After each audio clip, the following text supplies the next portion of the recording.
열왕기하 17장 말씀입니다.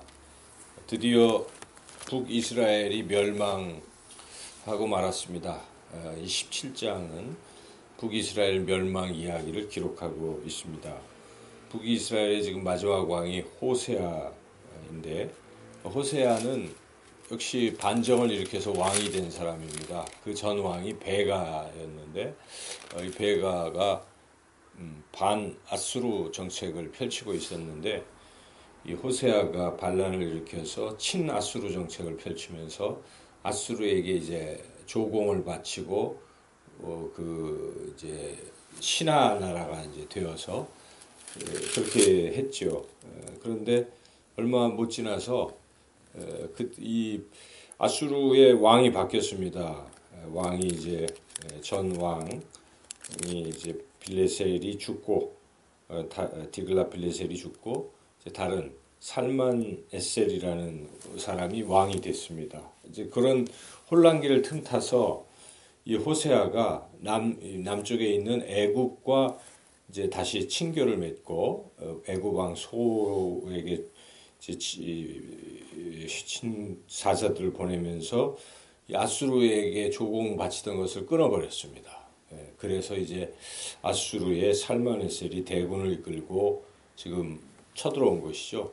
그래서 3년간 버텼지만 결국 9년 만에 이 호세아 집권 9년 만에 북이스라엘이 완전히 멸망하게 됐고, 사람들은 다 포로로 끌려가고, 이제 거기에는 이 아수르 지역에 있던 여러 사람들을 거기다가 데려놔서 이제 그렇게 망한 것입니다. 북이스라엘이 오늘날까지 망한 것이죠. 그래서 북이스라엘의 열 지파가 사라진 것입니다. 사실은. 그래서 그 지역이 사마리아이기 때문에 이 남쪽에 있던 사람들은, 거기 있는 사람들은 우리 혈족이 아니라 이방 민족들이라고 생각하는 것입니다. 왜냐하면 이방 민족들이 와서 섞여서 살았기 때문에 이제 그런 생각을 갖고 있는 것이죠. 그래서 그 이후에도 계속 인정을 안 하고 사마리아 사람들을 홀대하고 했던 것이죠. 그렇지만 예수님께서 오셔서 그 사마리아 땅도 복음을 전하시고 사마리아 여인과도 대화하시고 그렇게 하신 것이죠. 여하튼 북이스라엘이 이 BC 722년에 완전히 멸망하고 만 것인데, 오늘 본문을 통해서 우리가 깨달아야 될 교훈은 왜 망했느냐 이것입니다. 왜 망했느냐. 우리도 이 길을 따라가면 망할 수밖에 없다는 것입니다. 그래서 이 길로 따라가지 아니하면 우리는 멸망하지 않고 또 형통한 길을 갈 수 있다.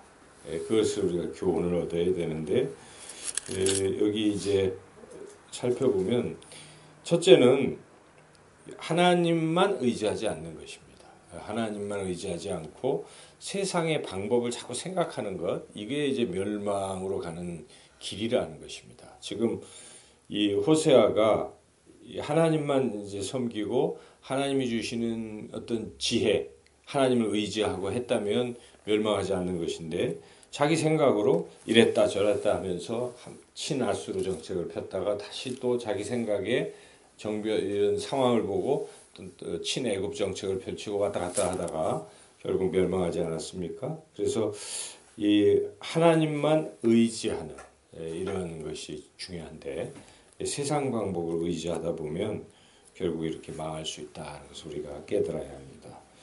두 번째는 과거에 어떤 잘못된 게 있으면 그것을 과감히 끊어내야 된다는 것입니다. 과거를 답습하면 잘못된 것을 계속 가지고 있잖아요. 그게 나중에 멸망에 이르게 한다는 것입니다. 지금 북이스라엘의 그 과거라는 게 무엇입니까? 그 여로보암이 최초의 왕이 되지 않았습니까? 신하가 열 지파 데리고. 그런데 그때부터 시작된 게 베델과 단의 금송아지 2개를 이렇게 세워놓고 그걸 섬기고 있는 것입니다. 이 관습, 이 잘못된 관습이죠.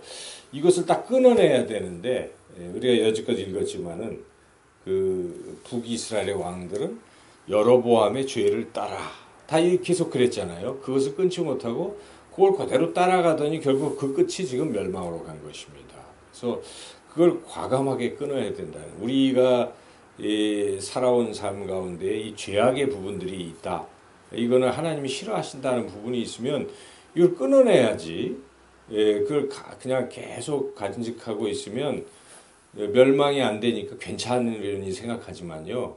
그 끝은 결국 멸망이라는 것입니다. 여기 지금 북이스라엘이 그것을 끊지 않고 계속 여로보암의 죄를 따라가고 하다가 지금 이 시점에 이르러서는 멸망되지 않았습니까? 그래서 우리가 이 습관이라는 건 참 무섭기 때문에 괜찮겠지 하는 마음 많이 듭니다. 아무렇지도 않으니까요. 계속. 그러니까 과거의 나쁜 관행들을 계속 간직하는 사람이 있어요. 근데 그렇게 가면 망하는 것입니다. 젊은 시절부터 잘못된 것은 끊어내야 되는데 젊은 시절부터 잘못된 습관을 가졌을 때 그거를 계속 늙을 때까지 가지고 가는 사람들이 있어요. 그거 안 됩니다. 그런 사람들은 성공할 수 없지요. 결국 멸망합니다. 근데 되는 사람들을 보면 뭐 과거에 그랬다고 하더라도 어느 시점에 과거에 끊지 않아요. 그렇죠?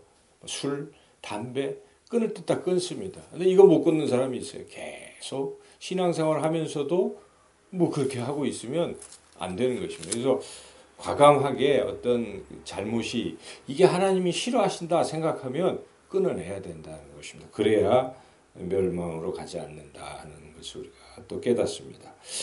마지막 세 번째는 이왕 신앙생활을 하려면 하나님만 확실히 섬기라는 것입니다. 여기 이 북이스라엘이 멸망한 이유는요. 두 개 다 섬겨서 그래요. 북이스라엘이 하나님 안 섬기는 거 아닙니다. 그들은 하나님도 섬겨요, 사실은. 그렇지만은 그들이 또 하나 하고 있는 게 무엇입니까? 다른 우상, 금송아지도 섬기고 있는 것이고, 또 가끔 왕들이 바뀌면서 이 아세라, 무슨 바알 이런 거 섬기면 또 거기에 맞춰서 같이 섬기고 있는 것이죠. 이걸 이제 우리가 혼합주의 신앙이라고 하는데 이런 모습은 결국 멸망으로 간다는 것입니다. 나중에 북이스라엘이 멸망한 후에 사마리아 사람, 이 아수르의 사람들이 들어와서 살았잖아요. 근데 이 사람들도 자기네들 신들을 가지고 와서 섬기다가 자 이게 영 안 되는 거예요. 그러니까 이 땅의 신도 섬겨야지 생각을 하고 이 땅 신을 섬기겠다. 누구냐? 여호와다. 여호와 섬기고 싶은데 모르겠다. 그래서 제사장까지 불러다가 배워서 섬겼어요.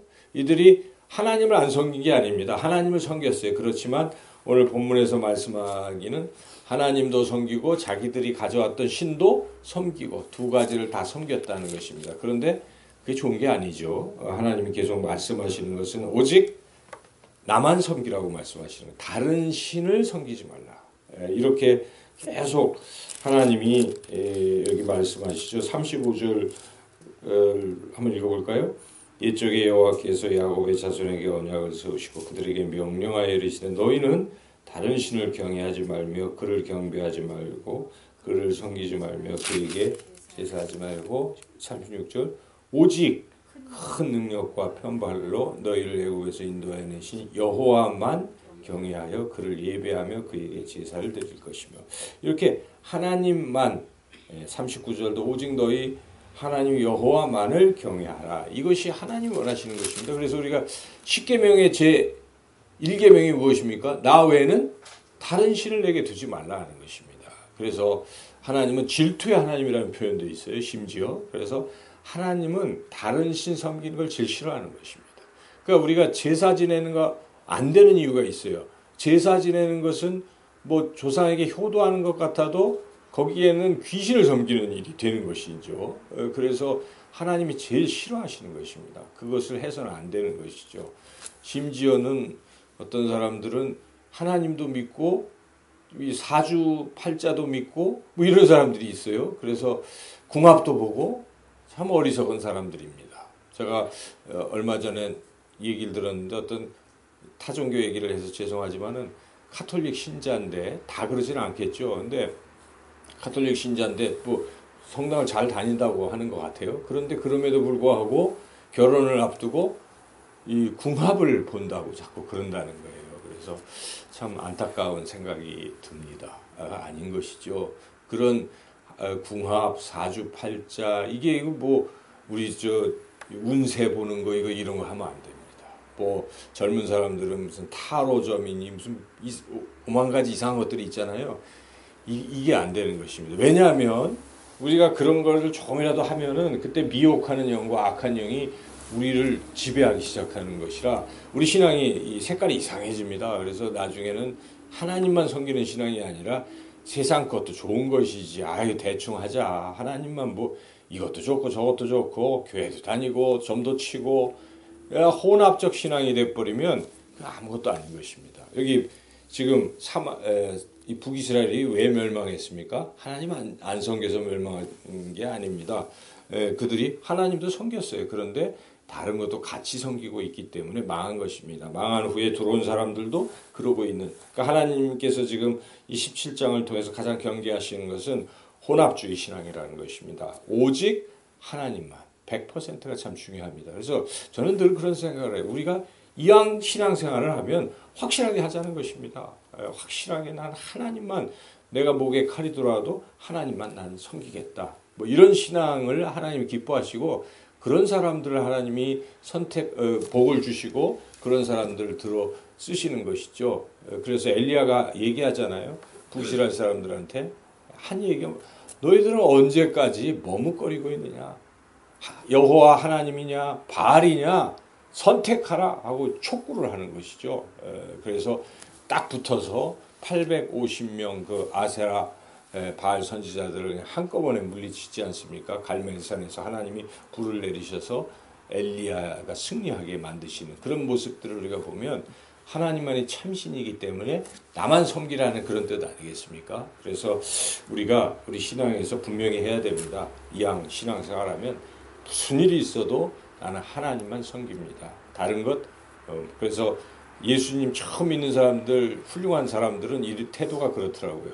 집안에 있던 거 뭐 신주단지 다 불태우고 싹 없애버려요. 근데 좀 애매한 사람들은 그래요. 제가 과거에 신방을 다녀보면 집에 보면 신주단지도 있고 뭐도 있고 무슨 달마대사 같은 이상하게 생긴 불교 뭐 그것도 걸어놓고 뭐 그러고 있어요. 교회 다니면서. 근데 떼세요. 그래도 말을 안 듣습니다. 근데 그래가지고는 이 신앙이 안 되는 것입니다. 그건 신앙생활도 아니고 자기 위해서 이것저것 다 끌어다가 하는 것이기 때문에 하나님은 그런 사람을 복을 주시지 않습니다. 그래서 우리는 오직 하나님만 섬기면 하나님도 우리를 또 사랑하시고 축복하시고 기뻐하신다는 것입니다. 여러분 신앙에 오직 하나님만 경외하는 그런 신앙의 삶을 사시기를 주님의 이름으로 축원합니다.